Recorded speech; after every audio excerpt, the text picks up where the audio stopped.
దేవుని నామానికే మహిమ కలుగును గాక. హల్లెలూయా. నేడు మనం ధ్యానించబోచున్నటువంటి లేఖన భాగము సామెతల గ్రంథము 13వ అధ్యాయము 9 నుండి 12 వచనములు ధ్యానం చేద్దాం. నీతిమంతుల వెలుగు తేజరిల్లును, భక్తిహీనుల దీపము ఆరిపోవును. గర్వము వలన జగడమే పుట్టును, ఆలోచన వినువానికి జ్ఞానం కలుగును.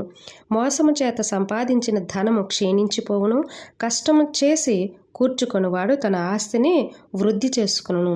కోరిక సఫలము కాకుండట చేత హృదయం నొచ్చును, సిద్ధించిన మనోవాంఛ జీవవృక్షము. వాక్యంలోనికి వెళదామా? వాక్యంలో చూసుకున్నట్లయితే మనము ప్రతి వచనంలో కూడా పార్ట్ ఏ పార్ట్ బి కింద తీసుకుందాం. పై వచనము క్రింద వచనం పార్ట్ ఏ పార్ట్ బి కిందను.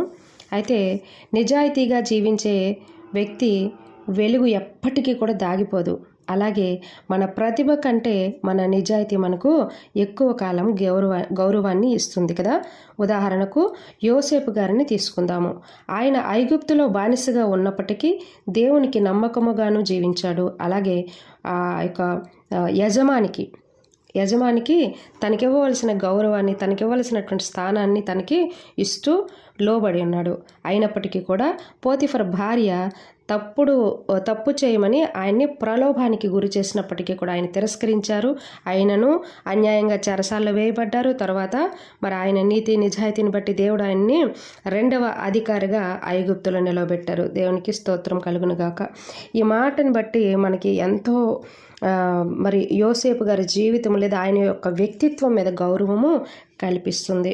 అలాగే ఈ యొక్క మాటలు చదువుకోవాలనుకుంటే ఆదికాండము 39వ అధ్యాయము 7 నుంచి 12 వచనంలో చదువుకోండి, ధ్యానం చేయండి. పార్ట్ బిలో చూసుకున్నట్లయితే భక్తిహీనుల దీపం మారిపోతుంది అని అంటే ఇతరుల పతనము కోరుకునేటువంటి వ్యక్తి చివరకు తన పతనానికే కారణము కావచ్చు. దుష్టమైనటువంటి ఆలోచనలతో నిర్మించుకున్న ఎదుగుదల ఎక్కువ కాలం నిలబడదు అనేటువంటి అర్థాన్ని ఇక్కడ ఇస్తుందన్నమాట. ఉదాహరణకు ఎస్తేరు గ్రంథం నుండి హామాను మొర్దెకైని గురించి నేర్చుకున్నాము. హామాను ఏం చేశారు? మొర్దెకై విషయంలో మరి ఆ యొక్క ఉరుకొయ్యని సిద్ధం చేసినటువంటి పరిస్థితిని మనం చదువుకున్నాము. చివరికి హామానికి అది శాపంగా మారిపోయింది. ఎస్తేరు గ్రంథము 7వ అధ్యాయము 9-10 వచనములు చూడవచ్చు. అలాగే 10వ వచనము పార్ట్ ఏలో చూసుకున్నట్లయితే గర్వము చిన్న సమస్యకు పెద్ద గొడవగా మార్చగలదు. నేనే గొప్ప అనే గర్వపు స్వభావము మనలో చావాలి. ఈ గర్వం వలన చరిత్రలో ఒక వ్యక్తిని జీవితము ఛిద్రమైపోయేటువంటి పరిస్థితిని చూసాము. ఉదాహరణకు అబ్షాలోము తన తండ్రి అయినటువంటి దావీదు పైన తిరుగుబాటు చేశాడు. అతనిలో గర్వం పెరిగి రాజ్యాన్ని తానే స్వాధీనం చేసుకోవాలన్న కోరిక వచ్చిందనమాట. 2వ సమూయేలు గ్రంథము 15వ అధ్యాయము 1 నుంచి 6 వచనములు సరి చేసుకోండి. అలాగే బి పార్ట్లో చూసుకున్నట్లయితే ఆలోచన వినువానికి జ్ఞానం కలుగుతుంది. ఈరోజు డిగ్రీలు తీసుకున్నటువంటి వారు లేదంటే కొంతవరకు ఏదైనా ఒక పాఠ్యాంశాల్లో పట్టుత్వం సాధించినటువంటి వాళ్ళతో మాట్లాడలేకపోతున్నాం, అంతే కదా. ఎందుకంటే వాళ్ళకంటే జ్ఞానవంతులు ఇంకెవరూ లేరన్నట్లే ఉంటారు. నిజమైనటువంటి జ్ఞానం ఉన్నవాడు అంటే నాకు ఇంకా నేర్చుకోవాలి, నేను ఇంకా ఏదో నాలో లోపం ఉంది, ఇంకా నేను నేర్చుకోవాలని ఎదురు చూస్తూ ఉంటాడు అనమాట నిజమైనటువంటి జ్ఞానం కలిగిన వాడు. మంచి సలహాలను ఎప్పుడు కూడా స్వీకరిస్తాడు, బలహీనతలను కాదు. అది జ్ఞానానికి అది అంటే ఆ యొక్క మంచి సలహాను స్వీకరించడం బలహీనత అనుకునేరు కాదు, మంచి ఏంటంటారు అది విజ్ఞానానికి లేదా జ్ఞానానికి గుర్తు అనమాట. ఉదాహరణకు అపోస్తుల కార్యంలో ఒక వ్యక్తి మనకి కనిపిస్తున్నారు. 18వ అధ్యాయము 24 నుంచి 26 వచనంలో చూసుకున్నట్లయితే అలెగ్జాంద్రియా వాడైనటువంటి అపోల్లో ఉన్నాడు. ఇతడు యూదుడు, లేఖనములు తెలిసినటువంటి ప్రావీణ్యుడు అంటే లేఖనాల్లో పట్టుత్వం కలిగినటువంటి వ్యక్తి. యేసుప్రభు వారి గురించి సమాజ మందిరంలో బోధించేటువంటి ధైర్యం కలిగినటువంటి వ్యక్తి, ధైర్యంగా బోధిస్తూ ఉన్నాడు. అలాంటి వ్యక్తి అంటే లేఖనాల్లో పట్టుత్వం కలిగినటువంటి వ్యక్తి అంటే మరి ఆయనకి పాత నిబంధన గ్రంథం తెలుసు కదా. ఆ యొక్క త్వర విషయంలో ఆయన పట్టుత్వం కలిగి ఉన్నారు కదా. అయినప్పటికీ కూడా మరి ఆ ప్రిస్కిల్లా అకుల్లాలు ఆయన చేర్చుకొని దేవుని యొక్క మార్గాన్ని బోధించారు. ప్రభు యొక్క మార్గాన్ని బోధించిన ఆయన శ్రద్ధగా విన్నాడు. అపోల్లో గర్వపడలా, నేర్చుకోవడానికి ఆసక్తి చూపించాడు. ఆయన జ్ఞానం గలవాడు కాబట్టి అలాగే మనం కూడా ఎప్పుడు కూడా మనం జ్ఞానము పెంపొందించుకోవడానికి ఎవరైనా సరే మన ముందున్నటువంటి వారు వాళ్ళు ఏం చెప్తున్నారో ఫస్ట్ వినడం అనేది నేర్చుకుందాం. అలాగే 11వ వచనంలో పార్ట్ ఏ చూసుకున్నట్లయితే పైభాగంలో ఇతరులను మోసం చేసి సంపాదించినది నిజమైనటువంటి ఆశీర్వాదం కాదు. ఎందుకో అందుకే డబ్బు కోసము నిజాయితీని అమ్ముకోవద్దు అని అర్థము. ఉదాహరణకు గెహజీని తీసుకుందాం. అక్కడ ఏం జరిగిందో 2వ రాజుల గ్రంథము 5వ అధ్యాయము 25 నుంచి 27 వచనములు సరి చూసుకోండి. కష్టం చేసి బీ పార్ట్లో చూసుకున్నట్లయితే కష్టం చేసి అనగా చిన్న చిన్న ప్రయత్నాలు ఆపకుండా కొనసాగిస్తే ఏదో ఒకరోజు మంచి ప్రతిఫలం వస్తుంది. ఎందుకంటే ఇలాంటి వ్యక్తిని నేను పాత నిబంధన గ్రంథంలో చూశాను. మరి చాలా బాధాకరమైనటువంటి పరిస్థితి కనిపించింది అక్కడ. ఎవరో కాదు, మన ఇస్సాకు. ఉదాహరణకి ఇస్సాకు మరి తను బావులు త్రవ్వించినటువంటి పద్ధతిని అక్కడ చూస్తున్నాము. త్రవ్విస్తున్నప్పుడు ఏం జరుగుతుంది? వాళ్ళు వచ్చి మా ప్రదేశంలో మీరు త్రవ్వుతున్నారని చెప్పేసి వాటిని స్వాధీనం చేసుకునే పరిస్థితిని చూస్తున్నాం. ఎక్కడ త్రవ్వుతుంటే అక్కడికే వచ్చేస్తున్నారు వాళ్ళు. అలాంటి పరిస్థితి చాలా దయనీయంగా అనిపించింది. ఎంతో కష్టపడి కదా వాళ్ళు నీళ్ళ కోసం, వాళ్ళ పశువులకు దాహం ఇచ్చుటకు ఈ పరిస్థితులన్నీ కూడా వారు ఎద్దునున్నటువంటి పనివారి కొరకు ఎంతో ప్రయాసపడినప్పటికీ కూడా ఆ ప్రయాస అంతా కూడా వ్యర్థమైపోతూనే ఉంది. కానీ ఎక్కడ కూడా ఇస్సాకు ఎక్కడ కూడా సమాధానాన్ని ఎంచుకున్నారు తప్ప గొడవ పడల. అది ఇక్కడ మెచ్చుకోదగినటువంటి విషయము. గొడవ పడకుండా ఇంకో ప్లేస్ వెతుక్కున్నారు. అలా వెళ్తా లాస్ట్కి ప్రతిఫలం అనేది దక్కింది. ఎక్కడ?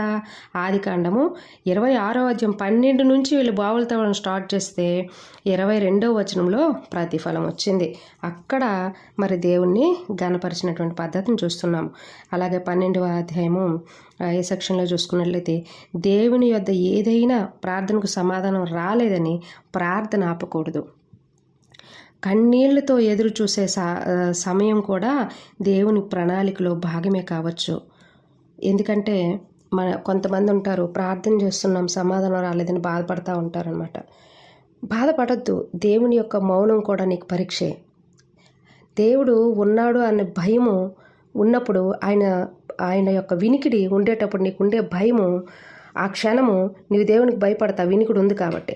అదే వినికుడు లేకుండా ఉంటే నీవు తప్పు చేయకుండా ఉండగలవా లేదా అన్నది నీకు పరీక్ష అవ్వచ్చు. ఈ పరిస్థితులన్నీ కూడా పరీక్షలుగానే ఉంటాయి. ఇవన్నీ కూడా దేవుడు ఎంత చక్కగా నడిపించి దాటించి ఈరోజు ఈ స్థితిలో ఉంచారు. అందుని బట్టి దేవునికి మహిమ. కాబట్టి మనం ఎప్పుడు కూడా హన్నాని తీసుకోండి. హన్నా ఏం చేశారు?